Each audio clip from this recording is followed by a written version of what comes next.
प्राचीन समय की बात है। किसी नगर में चंद्र नाम का युवक रहता था। पेशे से चंद्र एक किसान था और कुछ बीघे जमीन ही उसकी कुल संपत्ति थी। उस जमीन पे जो फसल उगती थी उससे उसके परिवार का गुजर बसर होता था।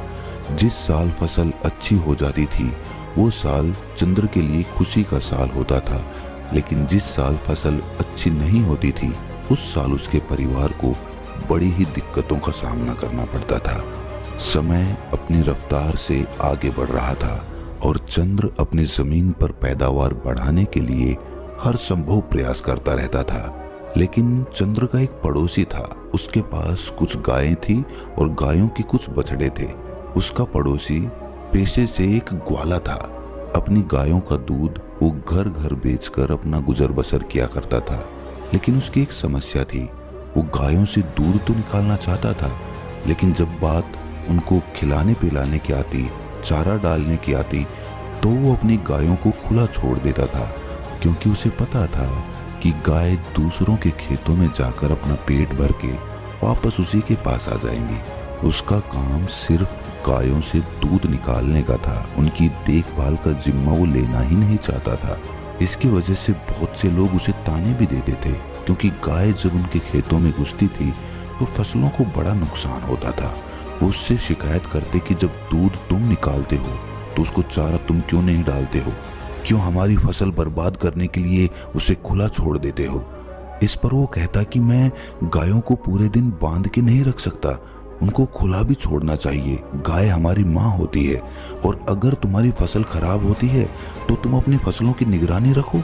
मैं कौन सा तुम्हारे खेत में छोड़ने के लिए जाता हूँ। और इस प्रकार वो अपनी बात को ऊपर रखते हुए दूसरों को नजरअंदाज कर देता था। एक दिन सुबह सुबह जब चंद्र अपने खेतों में गया तो उसने पाया कि रात में गाय ने उसकी खेत की बहुत सी फसल खराब कर दी थी। उस खेत में उसने गाय के पैरों के भी निशान देखे। अब उसका यकीन पक्का हो गया था कि ये गाय उसके पड़ोसी की ही थी। इसीलिए उसने सोचा कि वो अपने पड़ोसी को इसकी शिकायत करेगा, लेकिन तभी उसे याद आया कि पड़ोसी को शिकायत करने का कोई फायदा नहीं है, क्योंकि वो उसकी बात को मानेगा ही नहीं। और आखिरकार उसने फैसला किया कि वो रात में अपनी फसल की देखभाल वहीं खेत में अपनी झोंपड़ी में रहकर किया करेगा। उसने घर आकर अपनी पत्नी को अपना ये विचार बताया कि आज रात से मैं खेतों में ही सोया करूंगा। इस पर उसकी पत्नी ने भी कोई विरोध नहीं किया, क्योंकि उसे पता था कि फसल अच्छी नहीं होगी तो फिर से कलह के दिन आ जाएंगे। उसी रात को चंद्र अपना खाना पीना खाकर अपनी लाठी को तैयार करके अपनी झोंपड़ी की तरफ निकल पड़ता है। आज उसने फैसला कर लिया था कि आज से जब तक फसल नहीं कटेगी वो खेतों में अपनी फसल की देखभाल किया करेगा। लेकिन उसके मन में एक असमंजस की स्थिति भी थी। उसने सोचा कि अगर गाय मेरी फसल खाने के लिए आती है तो मैं उसे लाठी से मार तो नहीं सकता। बचपन से उसके संस्कारों से उसकी ऐसी मान्यता थी कि गाय उसकी माँ समान है और माँ पर कोई लाठी कैसे चला सकता है। तो यहाँ पर असमंजस की स्थिति तो खड़ी होनी ही थी। इसीलिए उसने सोचा कि मैं गाय को लाठी मारने की बजाय वैसे ही हाँक दिया करूंगा। गाय वैसे ही हाँकने से खेत से बाहर चली जाएगी। लेकिन रात में जब गाय फसल खाने के लिए उसके खेत में पहुंची तो उसने खेत से बाहर हाँकने का बहुत प्रयास किया।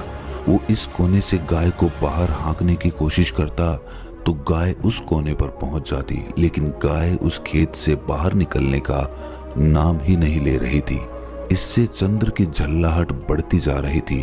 अपने गुस्से की वजह से वो खुद पे से काबू खोता जा रहा था और आखिरकार वो घड़ी भी आ गई जब वो अपने सारे संस्कार भूल गया। और जब आदमी गुस्से से भर जाता है तो उसका विवेक, उसकी बुद्धिमानी, उसकी सोच सब कुछ खत्म हो जाती है। ऐसा ही कुछ उसके साथ भी हुआ। वो भूल चुका था कि उसके संस्कार क्या हैं और आखिरकार उसने लाठी उठाकर उस गाय को पीटना शुरू कर दिया। इससे वो गाय खेत से बाहर भागने की कोशिश करने लगी और बाहर भागने की कोशिश में वो गाय एक जगह पे पानी में लिपटकर वहीं जमीन पर गिर गई।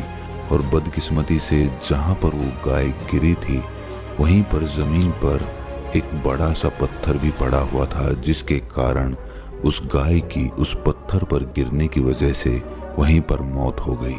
ये घटना होने के बाद चंद्र का गुस्सा एकदम ठंडा हो गया। उसको एहसास हुआ कि उससे कितनी बड़ी गलती हो गई। वो सोच ही नहीं पा रहा था कि उसे क्या करना चाहिए। क्या उससे कोई पाप हो गया? क्या उसे ऐसा नहीं करना चाहिए था? इसी सोच विचार में वो पूरी रात सो नहीं पाया और उसके सामने वो गाय तड़पती रही। उसने उसका इलाज करने की भी कोशिश की, लेकिन रात में ना तो उसे कोई चिकित्सक मिल सकता था और ना ही मदद के लिए आसपास कोई मौजूद था, क्योंकि उसका खेत गांव से बहुत दूर था। वो पूरी रात उस गाय के सामने बैठा रहा और उस गाय को अपनी आंखों के सामने तड़पता हुआ देखता रहा। उसका दिल उसे बार बार धिक्कार रहा था। वो खुद से कह रहा था कि तूने कितना बड़ा पाप कर दिया, इसका प्रायश्चित तू कैसे करेगा। जैसे ही सुबह हुई तो गांव के कुछ लोग उस तरफ आ पहुंचे और जब उन्होंने चंद्र को एक मृत गाय के सामने बैठा देखा तो उन लोगों को पूरी घटना समझते देर नहीं लगी और चंद्र ने उनके सामने खुद माफी मांगते हुए कहा कि ये उससे बहुत बड़ा पाप हो गया है। इसके बाद गांव में एक पंचायत रखी गई और जिस ग्वाले की वो गाय थी, यानी कि चंद्र का पड़ोसी, उसने पंचायत से न्याय की मांग की। यहाँ पर पंचायत को फैसला करने में कुछ ज्यादा तकलीफ नहीं हुई, क्योंकि चंद्र खुद यहाँ पर अपने आप को दोषी मानकर बैठा हुआ था। पंचायत ने फैसला सुनाया कि जब तक चंद्र अपने इस पाप को धो नहीं लेता तब तक वो इस गांव में वापस नहीं आ सकता। इस पर चंद्र ने पंचायत से पूछा भी कि वो अपने इस पाप को किस तरह धो सकता है। तो पंचायत ने बताया कि तुम 4 धाम की यात्रा करके आओ, उसके बाद तुम्हारा ये पाप धुल जाएगा। लेकिन अब भी चंद्र की आंखों के सामने गाय का वो तड़पता हुआ चेहरा घूम रहा था और उसे लग रहा था कि 4 धाम जाने के बाद उसका ये पाप किस तरह धुल जाएगा। क्या उस गाय की जिंदगी वापस आ जाएगी? क्या उसका वो दर्द मेरी आंखों के सामने से हट जाएगा? लेकिन फिर भी उनकी बात मानते हुए वो 4 धाम की यात्रा के लिए निकल पड़ता है। ये उस समय की बात है जब कोई साधन या वाहन नहीं हुआ करते थे, तो इंसान को अपने पैरों से ही चलना पड़ता था या फिर घोड़ा गाड़ी या ऊंट गाड़ी पर जाना होता था। चंद्र की ये यात्रा बहुत लंबी होने वाली थी, शायद उसे कई वर्ष लग जाते वापस लौटने में। लेकिन फिर भी चंद्र अपने इस पाप को धोना चाहता था। लेकिन उसके मन में एक सवाल भी चल रहा था कि इस पाप का दोषी जितना वो है उससे कहीं ज्यादा दोषी वो ग्वाला है जो अपनी गाय को दूध निकालकर यूं ही दूसरों की फसल चरने के लिए छोड़ देता था। ये सिर्फ उसके मन का एक सवाल था, लेकिन इस सवाल को वो वहां पर किसी से पूछ नहीं सकता था। जब वो अपने घर से 4 धाम की यात्रा के लिए निकल रहा था तो उसकी पत्नी ने भी उसके साथ चलने के लिए आग्रह किया, लेकिन उसने अपनी पत्नी को वहीं पर रहकर अपने खेतों की देखभाल और अपने बच्चों की देखभाल करने के लिए कहा और वो अकेला ही अपने पाप को धोने के लिए उस गांव से निकल पड़ता है। एक धाम से दूसरे धाम और दूसरे धाम से तीसरे धाम, इस प्रकार चलते चलते चंद्र को बहुत वक्त हो गया था। कई साल बीत गए थे, लेकिन चंद्र अब भी अपने आप को दोषी मान रहा था। उसके मन से उस गाय का वो चेहरा हट ही नहीं रहा था। जब वो अपने तीसरे धाम की यात्रा पर जा रहा था तो उस यात्रा के बीच में एक जंगल पड़ता था और उस जंगल को पार करते हुए वो धाम था। जब चंद्र उस जंगल को पार कर रहा था तो उसे उस जंगल में एक भिक्षु की कुटिया दिखाई दी। उसे बड़ा ही आश्चर्य हुआ, क्योंकि वहां आसपास कोई भी और मनुष्य दिखाई नहीं दे रहा था। कई कई मीलों तक किसी इंसान की कोई बस्ती वहां पर नहीं थी और इस जंगल के बीच में ये एक भिक्षु अकेला क्या कर रहा था। इससे चंद्र की जिज्ञासा और ज्यादा बढ़ गई और वो अपनी जिज्ञासा को शांत करने के लिए उस भिक्षु के पास उस कुटिया में पहुंच जाता है। जब चंद्र उस कुटिया में पहुंचा उस वक्त वो भिक्षु ध्यान में लीन था, लेकिन जैसे ही चंद्र ने उस कुटिया में प्रवेश किया वैसे ही भिक्षु अपने ध्यान से बाहर आ गया। ध्यान से बाहर आने के बाद चंद्र ने उनसे पहला प्रश्न क्या किया, जरा ध्यान से सुनिएगा। चंद्र ने पूछा, महात्मन, आप इस जंगल में अकेले किस प्रकार रहते हैं? यहाँ पर ना कोई इंसान है, ना कोई बस्ती है। यहाँ पर आप अकेले किस प्रकार वास कर लेते हैं? इस पर भिक्षु ने बड़े ही सहज भाव से उत्तर दिया कि इंसान को जीने के लिए सांसें और खाना चाहिए, जो यहाँ पर भली भांति मिल जाती है। सांसें ये पेड़ पौधे हमें देते हैं और खाना भी ये पेड़ पौधे हमें इस जंगल में दे देते हैं। और जीने के लिए क्या चाहिए? इस पर चंद्र ने पूछा कि महात्मन, फिर भी इंसान को कोई तो चाहिए जिससे वो बात कर सके, जिससे अपनी भावनाएं व्यक्त कर सके। आपके पास तो यहाँ कोई भी नहीं है। इस पर भिक्षु ने जवाब दिया कि ये तुम्हें लगता है कि मेरे पास कोई भी नहीं है, क्योंकि तुम्हारी आंखें सीमित चीजें ही देख पाती हैं, लेकिन मेरे पास वो भी है जो तुम्हारी आंखें नहीं देख पाती और जो कण कण में बसता है।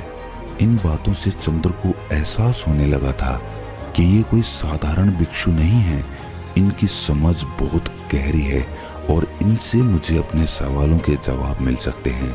इसीलिए चंद्र ने उनको अपनी पूरी परिस्थिति बयां कर दी और सारी बात बताने के बाद चंद्र ने भिक्षु से पूछा कि महात्मन, 2 धाम की यात्रा तो मैं कर चुका हूँ और ये यात्रा करने के बाद भी मेरे मन का बोझ हल्का नहीं हुआ है। मुझे पता है कि मैं 4 धाम की यात्रा भी कर लूंगा तो भी मेरे मन की परिस्थिति यही रहेगी। कृपया करके आप मेरा मार्गदर्शन करिए। मैं अपने इस पाप को किस तरह धो सकता हूँ, इस पाप से किस तरह मुक्ति पा सकता हूँ। ये सुनकर वो भिक्षु जोर जोर से हंसने लगता है। इस बात पर इतना जोर जोर से ठाके लगाकर हंसते हुए देखकर चंद्र उन भिक्षु से पूछता है कि महात्मन, इसमें हंसने की क्या बात है? आप इतनी जोर जोर से क्यों हंस रहे हैं?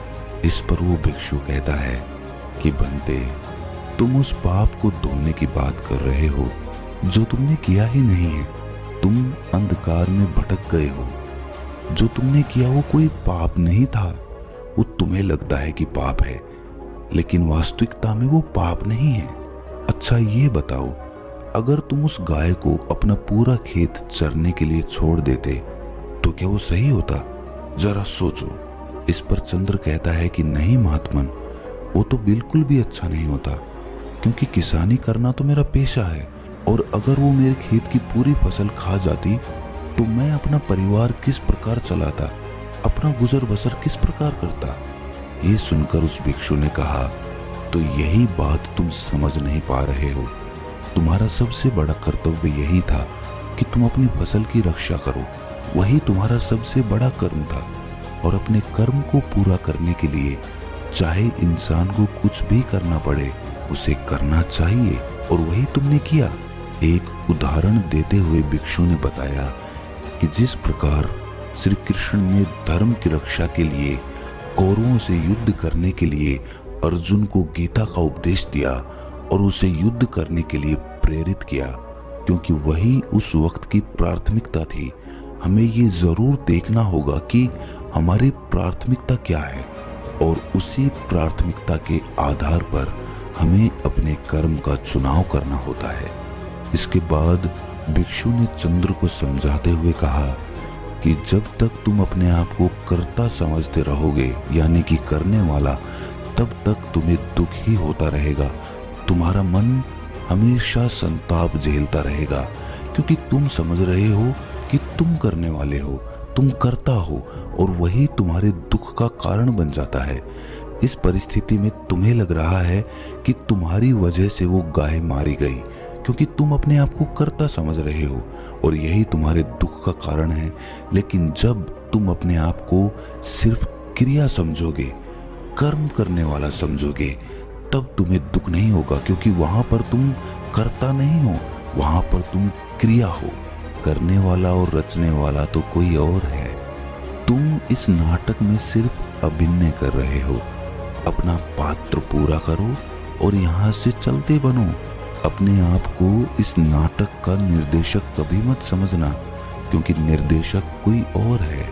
हम तो सिर्फ अभिनेता हैं जो अपना अभिनय कर रहे हैं, और इस अभिनय में जो पात्र हमें मिला है उसको भली भांति पूरा करना हमारा सबसे बड़ा कर्तव्य है। तुम्हें पात्र मिला है एक किसान का, इसीलिए तुम अच्छे से किसानी करोगे तो ही तुम्हारा निर्देशक यानी कि इस नाटक का निर्देशक खुश होगा। अगर तुम अपना अभिनय अच्छा नहीं करोगे तो उस निर्देशक को कभी अच्छा नहीं लगेगा। इसीलिए तुमने कुछ गलत नहीं किया। तुम अपनी किसानी का पात्र बहुत अच्छे से निभा रहे थे, लेकिन वो कहते हैं ना कि संशय आत्मा विनाश्यति, यानी कि जिस मन में शक पैदा हो जाता है, जिस आत्मा में संशय पैदा हो जाता है, वो अपने विनाश पर पहुंच जाती है। वो खुद का विनाश कर लेती है। और यही तुमने किया।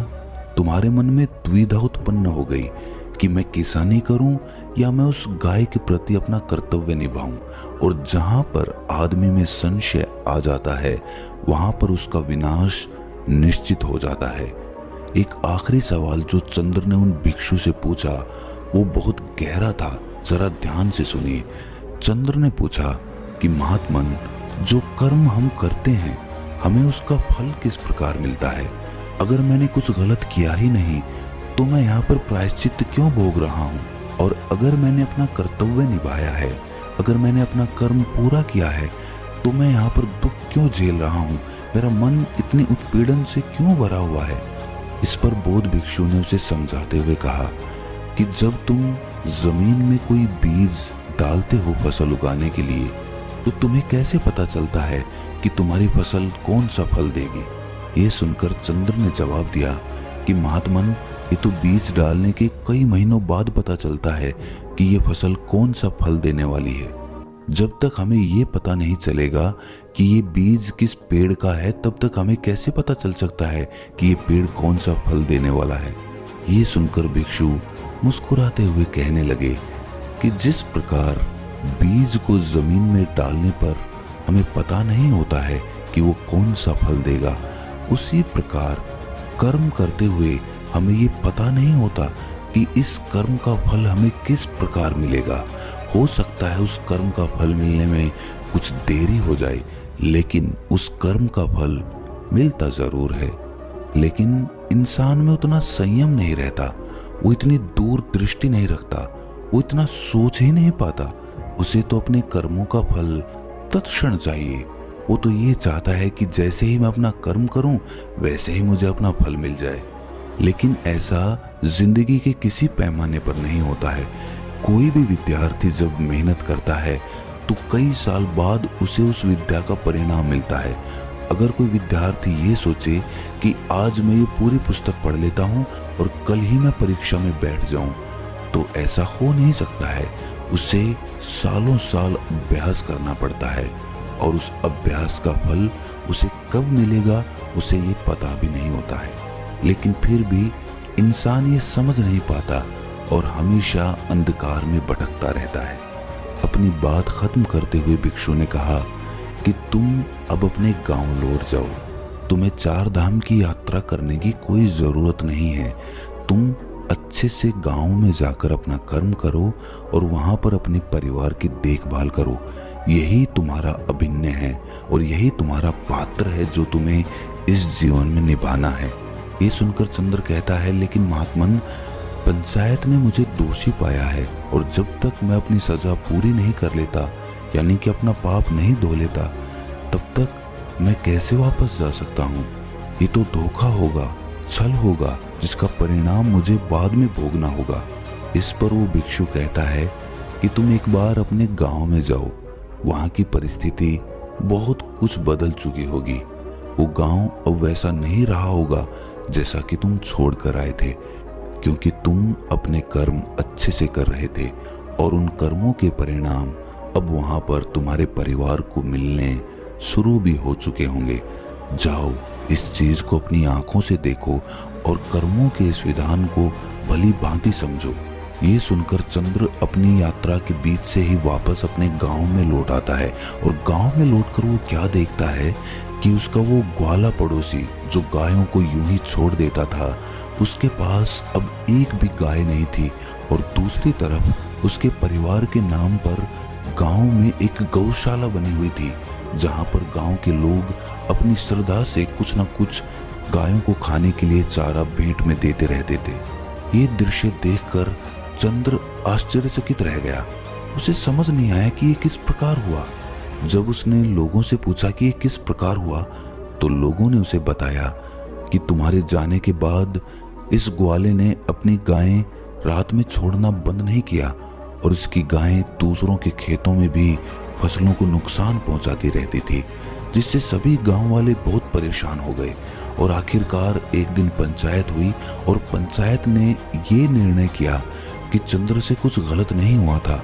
अपनी फसल को बचाने के लिए अनजाने में ही उससे ये गलती हो गई थी, लेकिन ये गलती नहीं मानी जा सकती और इसीलिए जो गायें उस ग्वाले ने छोड़ रखी थी, उन गायों को पकड़कर एक गौशाला बनाई गई और वो गौशाला चंद्र के परिवार के नाम कर दी गई, क्योंकि पंचायत को एहसास हुआ कि चंद्र को दोषी मानकर उनसे बहुत बड़ी गलती हुई थी।